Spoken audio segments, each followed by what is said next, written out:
service in this position from being in the private sector as a lawyer and a banker and a different world altogether. You know, that step forward, just creating an opportunity to put through something like this and make it manifest as law in this country. And, you know, it got bipartisan support, which I love, you know, I mean, both parties supported it. And that was good for Jamaica. So let us hope that the positive vibes of that unity can continue to bring forth other positive vibes for years to come around this whole thing and make it, you know, something very significant for the country. So, ladies and gentlemen, I just want to say that the Ministry of Justice supports Rastafari Rootzfest. We support the idea of an event that will celebrate and acknowledge the Rastafari faith. Education is going to be a strong element of the event, of the concept behind the event, sharing of knowledge, introduction to technology around cannabis and so on. So people who attend will, I think, have an enlightening experience. And, you know, I wish the promoters and the organizers and everybody else who's involved all the very best with it. And I look forward to it being a success and growing from strength to strength in the years to come. Thank you very much.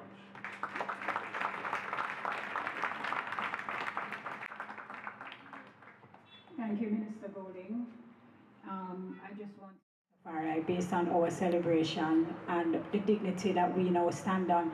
In 1963, for all those who don't know about the Coral Gardens incident that Minister Golding spoke about, if you watch the documentary Bad Friday, you're going to see a corporal, young corporal, Selburn Reed.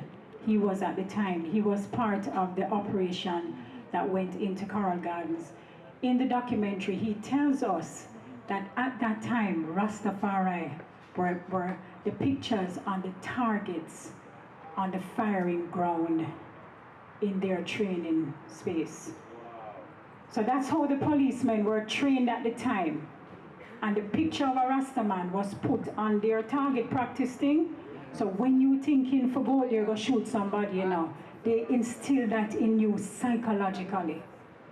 Now, we're in a celebration mode and we are in front of the cameras clicking at us. Give thanks, that's how the shooting is going now, you know? Yeah, so it's a liberation struggle and it continues. So we give thanks to all our cameramen who are here right now as a part of our celebration. And I want you to put your hands together now to welcome us, a brother who is going to be coming to the podium. First man, he's from the Rastafari Indigenous village. And yes, what up? Yes. First man, for all those ones who don't visit Rastafari Indigenous village, it's a great place to visit. I see Sister Arlene around the place. We give thanks for a space like that that celebrates Rastafari every single day. It's not an exhibition, it's not a show. It's Rastafari for true when you go there. Families, yes, celebrating our liberties. So first man, let's welcome him, please.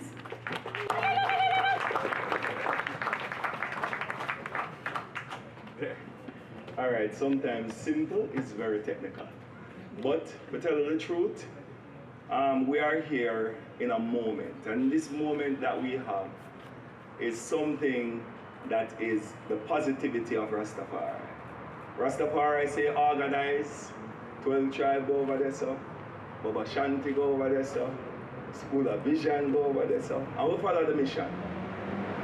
We organize from a like-minded space, who could agree with who, and we did that and built our autonomy. But Rastafari also said, centralize. Yes, I. And now that day has come, the day of centralization. Because what this means is that we are in a position where no matter how we take it, only Rastafari can represent Rastafari.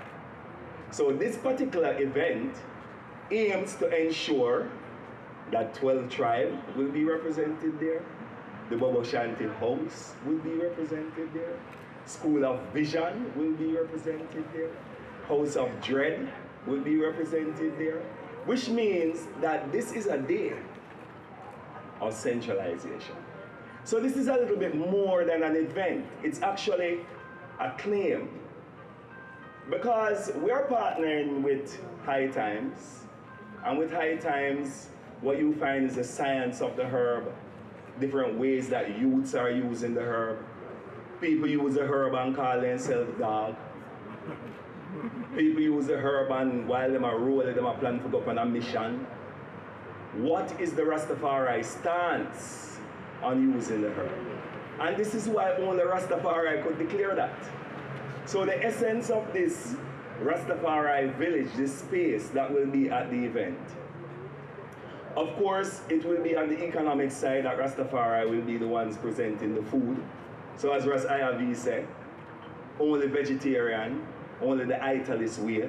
So only Rastafari could present that, right? It is about this philosophy of the herb, what it does to you, why do we use it, in opposed to why the shatter use it, in opposed to why the man who calls himself dog use it, or in opposed to all of the other interpretations of the herb. What is the Rastafari philosophy? What does it represent to us? Who else can represent that? Only Rastafari can represent that. So to see that the law also speaks to an individual, the possibility that an individual could actually benefit from this law.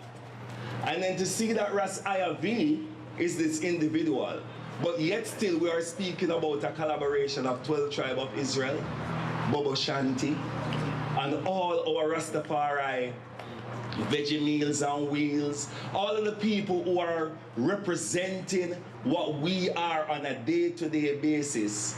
The essence is to get these people into the space and to ensure that when you come on that day, yeah, with Dede, Rastafari is in place, properly rooted to represent, and it gives us a responsibility. Negril, rent a dread culture, but I say sure that. So I and I as Rastafari will be the one showing you and clearing up all of that madness that has ciphered around the name of Rastafari. For that we do give thanks. It is truly a pleasure, because here, as Rastafari, a lot of people see Rastafari and what they think when we journey on this journey. They will figure that we are building a brand. As Rastafari, this is not about building a brand. This is about taking a stance. What is it that we represent? What does herb mean to us? What does our daily liberty means to us? And that is what will be represented as Rastafari. We look forward to say all Rastafari there first and foremost to take up that representation and that celebration of self. Yes, it has been given through events. It has been given through sacred worship space. And I must can through our own collaborations deal with that. Yes? So as Rastafari, we have to find that medium where we gather outside of just public spaces to ensure that we can concretize this and make this into something that it really can be. We have to define ganja to the world. Rastafari.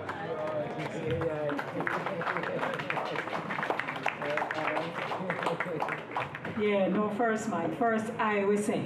Yeah, first I. Give thanks. Come on, man. Go here for first Yes, that is the endorsement coming from the Rastafari community for this event. And I want to just say thanks to some of our sponsors before we go any further. The Bob Marley Group of Companies, of course, the Great Chamber of Commerce, the Jamaica Tourist Board, the Ministry of Justice as well.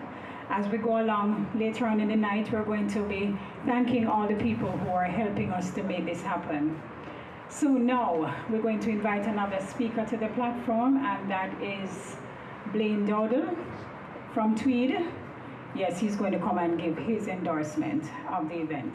So let's give Blaine a round of applause.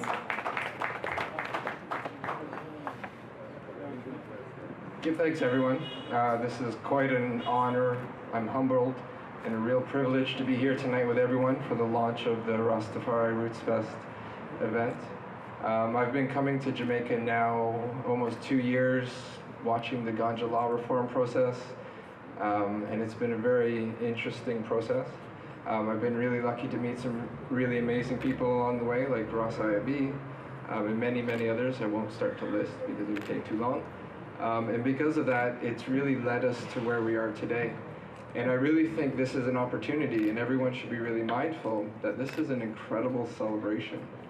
Like, I think we've heard it many times already on this podium today, but this is a real, truly historic, monumental occasion. When we look back in 1,000 years at the history of Rastafari, this day will be one of the more sacred days that will be memorialized throughout eternity as the time when ganja was finally liberated and freed for the Rastafari people. So I am once again extremely humbled and incredibly privileged to be here on this evening with all of you here in our midst. I really can't do much more than say that. I've been put into a blessed position to be able to support this event through the gracious generosity of the company that has so been willing to take me on as one of their employees, called Tweed. I don't know how I've been so blessed to get to where I've been through this path, but I'm once again just extremely privileged and honored, and really am trying to, I don't know, compute this all into a reality that would, I don't know, it's going to be something moving forward that I can't even explain, and I'm really excited to be a part of it. I'm looking forward to being at the event next week. I'm hoping everyone that's here tonight is going to make the trip to Negril and be a part of that as well, because if I think this is kind of immense and monumental, I can just imagine how incredible the actual event is going to be. So I'm really excited once again. IAV, give thanks and praise. Mr. Golding, give thanks and praise. And big risk you've taken as well. I think everyone has to acknowledge that and really give him a real good show of support. He really did put his neck on the line. Coming from Canada, we do understand the path to ganja law reform isn't really direct, and we've had a bumpy road ourselves kind of coming to where we are now. But we just recently had a new prime minister elected who was actually promised to legalize ganja in Canada.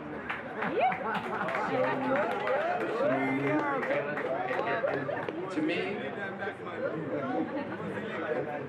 me, this is really based on the international support that other countries such as Jamaica have shown in progressing with their ganja law reform acts, and in taking progressive steps such as including sacramental freedoms, and really putting that on the map, because it has set a precedent. And I think people are not quite aware of how important that is in the international world of justice. And I think justice has really started here in Jamaica, and it's going to grow, just like the tree of life will grow everywhere, and it's going to spread. So I think we're all really lucky to be here in this time to witness it. So give thanks and praise, everybody. That's me. Yes, Blaine, give thanks. And we want to say that if we look across the international sphere, we're going to see where the victories that we're celebrating here, when you look at countries in Asia and all over the place, as Minister Golding knows, there are people who they're still having their limbs removed for a spliff.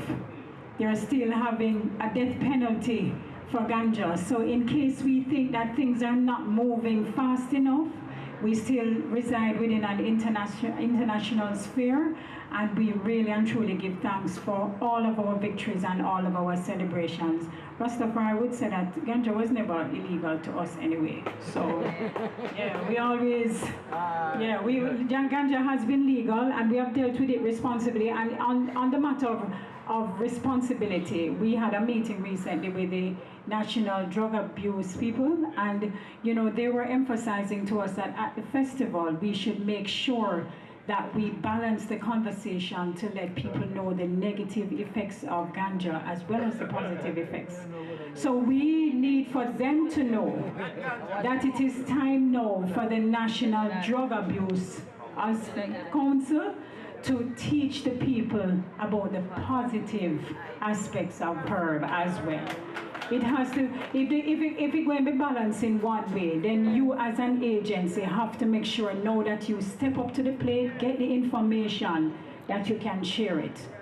You know, I see Sister Barbara Blake Hannah in the audience here, and I know that Barbara is one of the mothers who can attest to using herb even during pregnancy. So test yourself, know yourself. It's not irresponsibility if it works for you. I don't think so. So we protect our children, and we don't call our children kids, you know, Minister Golden. You didn't know? Yeah, we're not practicing that one. Our children are our children, and they're our youths, but we don't go to the kids part.